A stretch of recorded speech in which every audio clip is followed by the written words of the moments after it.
खौफनाक साया की कहानी। आशापुर विस्तार में रहने वाली धरा शर्मा की अभी नई नई शादी हुई थी। शादी के 2-4 दिन बाद ही पति दिलीप को ऑफिस के काम से एक हफ्ते के लिए दुबई जाना पड़ा। धरा अपने अनुभव के बारे में बताती है कि एक रात जब वह अपने कमरे में अकेली सोई हुई थी, तभी अचानक उनका टीवी चलना शुरू हो गया, जिससे वह चौंक गई। उन्होंने तुरंत उठकर टीवी बंद कर दिया और फिर से सोने की कोशिश करने लगे।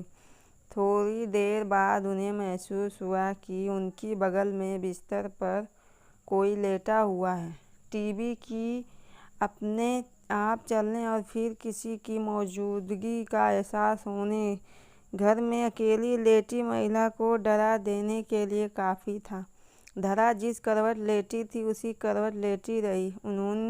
उन्हें समझ नहीं आ रहा था कि करे तो क्या करे।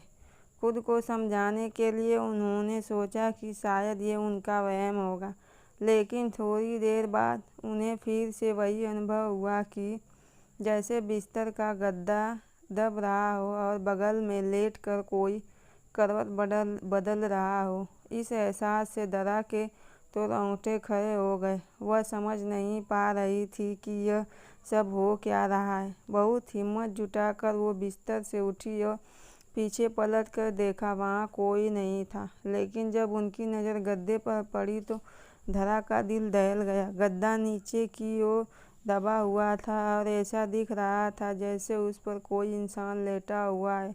अब वह चिल्लाना चाहती थी, पर खौफ और डर के मारे उनके हलक से आवाज़ तक नहीं निकली।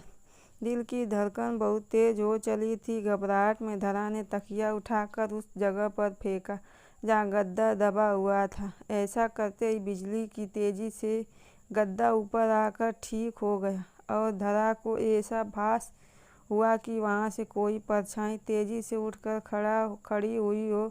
इसके करीब 30 मिनट तक कोई हलचल नहीं हुई। तब धरा में थोड़ी बहुत हिम्मत बंधी और उसने पास पड़े मोबाइल से बगल के कमरे में सो रही अपनी सासू माँ को फ़ोन किया।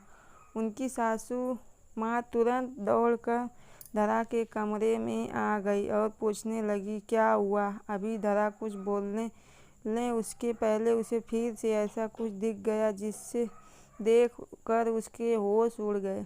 धरा ने देखा कि उसकी सासू माँ के पीछे एक जवान औरत की धुंधली परछाई खड़ी थी। उसकी आंखें की जगह काले गहरे गड्ढे थे और उसका कद करीब करीब कमरे की छत जितना ऊंचा था।